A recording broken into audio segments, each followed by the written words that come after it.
Hi, my name is Tasha. I'm 19. I've been in foster care. Um, I've been in foster care since I was 2, and then I got adopted when I was 6. Then I got put back in foster care when I was 13. And it's been hard. It's been real hard. But I've had a lot of people been there for me. I had a lot of people let me know it's been okay. I had a lot of people tell me it's going to be okay. But at the end of the day, you have to believe in yourself and you have to have faith. And that's what I did. I went through a lot of addiction. I went through a lot of abuse. I went through a lot of fighting. I went through a lot of school problems. And I went through a lot, but I'm here. And at the end of the day, I made it. I'm okay. I'm fine. But I don't know. It's just What about the other ones who haven't made it? How do you feel about that? um. I feel like they either didn't have the right people in their life, or they didn't have the spirit, or they were just they were gone, like no one brought them back. They were lost and no one cared enough to bring them back and let them know, okay, just because you're going through this, it doesn't mean it's the end of the world. It's going to be okay. People do care about you. People do love you. People will be there for you, and it's not your fault. It's not your fault. You know what I mean? Like, and you can't think it's your fault, because if you think like that, it's just going to tear you down. It's just going to bring you down, and you're going to be negative. And that's when you start going to drugs and peer pressure and bullying and things like that. You just want to fit in. You want to be cared about. You want to be loved. You want someone to just love you for you, not for anything you have or anything you got or what you look like or what your body type is. Nothing. You just want someone to love you for your personality and who you are. Like, you just basically you just want to be cared, and that's all I wanted when I was a child. I just wanted to be loved. I wanted to be in a family where they cared and loved me, and that was it. But it doesn't always happen like that. But So, when you turned 18, how was it for you? Was it really dramatic?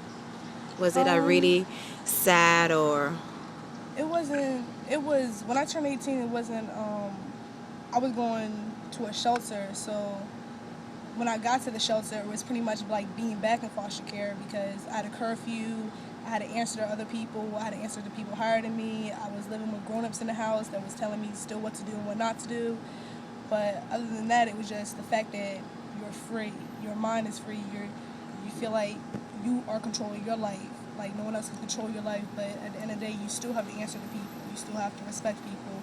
You still have to do the right thing. Just don't think because you're 18 that you're wilding out. Because I used to do that. But you just gotta stay focused, get your mind right, and just do the right thing.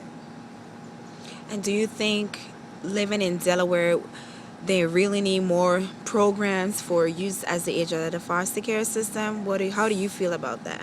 They definitely need more programs for the youth that are in foster care, because us foster kids, we have a lot of problems that other people don't understand. Like, we didn't grow up in a normal home, so we're not gonna have the normal family like setting, surroundings. So we're gonna act a certain way, but and our way to act is out. We act out, but we have programs where people, instead of going after school and hanging with your friends and vandalize them, or beat somebody up or something like that, you could go play basketball.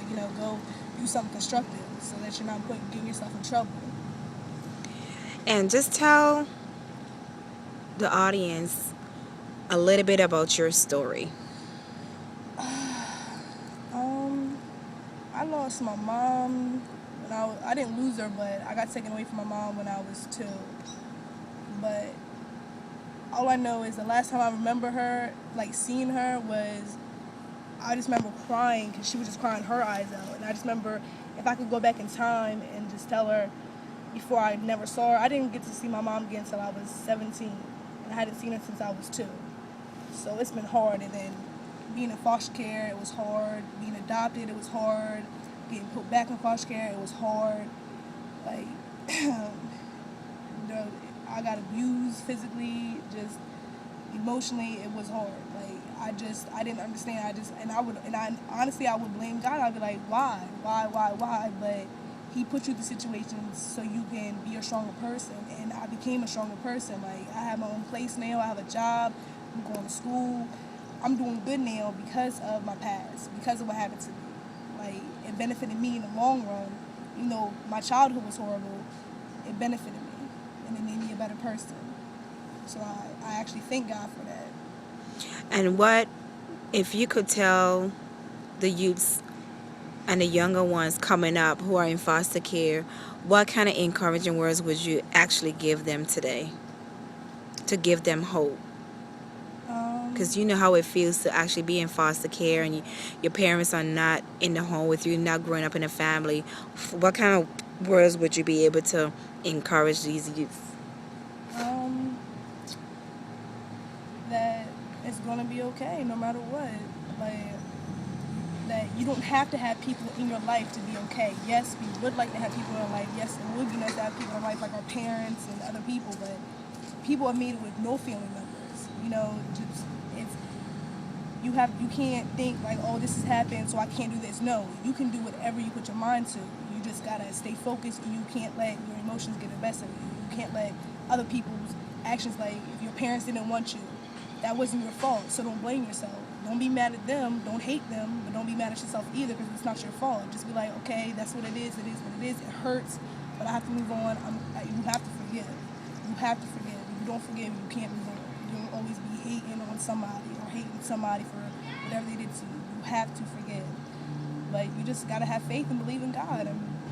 I mean, just read the Bible. Even if you're feeling down, just pick up the Bible, read a verse. Just read a verse. Whatever it is, just read a verse and just ease your mind. Just relax, ease your mind, and just tell yourself it's gonna be okay. It's gonna be okay no matter what because I'm still here. God has a plan for me. That's good. And if there are any closing words you would like to tell everyone listening? Um,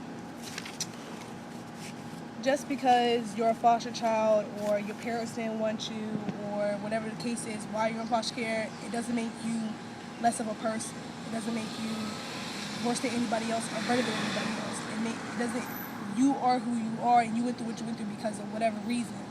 But like I said, just have faith, believe, and you'll be all right. You'll be okay. I'm okay. I mean, I went through hell and high water, but I'm okay. I went up and I made it. Thank you, Tasha. And we would like to thank you on behalf of Kishhomeinc. We would like to thank you so much for your awesome interview and to be able to share with the world your story. Tasha, at this point, is an inspirational speaker. Going forward to be able to empower young women coming up, aging out of foster care, and also young women who go through different struggles that you can be an overcomer. And no matter what you go through in life, no matter what your circumstances may look like, that there is still greatness inside of you. And Tasha, we thank you. Continue doing the things that you're doing. Continue dreaming big. Continue going forth in your goals. And we know truly that your life will be an awesome testimony, not only to Delaware, but throughout the world. So thank you. On behalf of Kishhomeinc, we say thank you, Tasha.